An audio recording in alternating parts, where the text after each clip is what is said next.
जहाँ तक आपने जीएसटी का सवाल लगाया है कि सुनते हैं कहाँ से नई जीएसटी, तो नई जीएसटी तो सबसे पहले मैं मांग करता हूँ हमारा प्रदेश और हमारा देश किसानों का देश।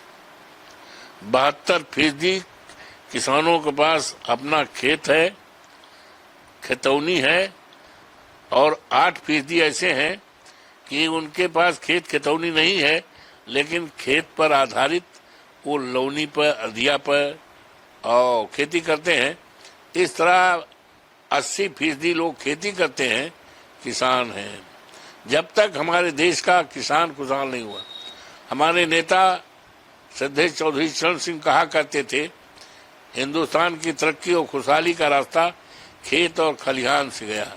जब तक हिंदुस्तान का किसान खुशहाल नहीं होगा, तब तक देश खुशहाल नहीं हो सकता। तो जब जीएसटी की नई शुरुआत लागू की जा रही है, तो पहले बात तो वो भरपाई भी करना पड़ेगा। 7-8 साल में जीएसटी के लगने से लोगों की कमर टूट गई, लोगों को परेशानियां और दुश्वारियां, उसकी भरपाई की जाए। और दूसरे किसानों को, वो किसान जो चीजें अपनी खेती में इस्तेमाल करता है, जैसे खाद, सिंचाई और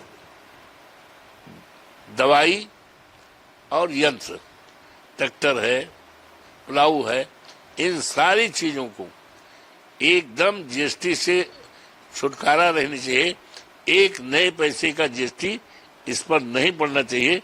ये जब नई शुरुआत करने जा रहे हैं, तो प्राथमिकता के आधार पर अलग से इसकी घोषणा होनी चाहिए कि किसानों को इस्तेमाल, पैदाइश के खेत की उपज बढ़ाने में जो भी चीजें इस्तेमाल होती हैं, उन पर किसी पर जीएसटी नहीं लगेगी। एक सवाल और है सर, एक हाईकोर्ट का आदेश था, उसके बाद कल जो है यूपी सरकार ने एक आदेश निकाला और कहा कि जो जातीय शब्दों के आधार पर या जातीय सूचक शब्दों पर या जातीय का उल्लेख करते हुए जो रैलियां निकाली जाती थी, उसमें अब उनका प्रयोग नहीं। देखिए, ऐसा है, हम समाजवादी पार्टी के लोग और हमारे नेता माननीय अखिलेश यादव जी और समाजवादी पार्टी, हम लोग तो इसका हमेशा ध्यान रखे हैं। कभी भी इस तरह की रैलियां, इस तरह की मीटिंगें नहीं किया है जिसमें जात विशेष को, लोगों को इकट्ठा किया गया हो, बुलाया गया हो और उनके बीच जात विशेष के लोगों से बात की गई है। ऐसा तो हम लोग पहले से मानते थे। एक और मांग चल रही है नवरात्र को लेकर के कि नवरात्र में जो मीट की दुकानें हैं या मांस की दुकानें, उनको बैन होना चाहिए। देखिए, ऐसा है कि नवरात्र का त्योहार या नवरात्र का पावन पर्व की शुरुआत तो है नहीं, तो बहुत दिनों से है और हमेशा ये नवरात्र में आएगा।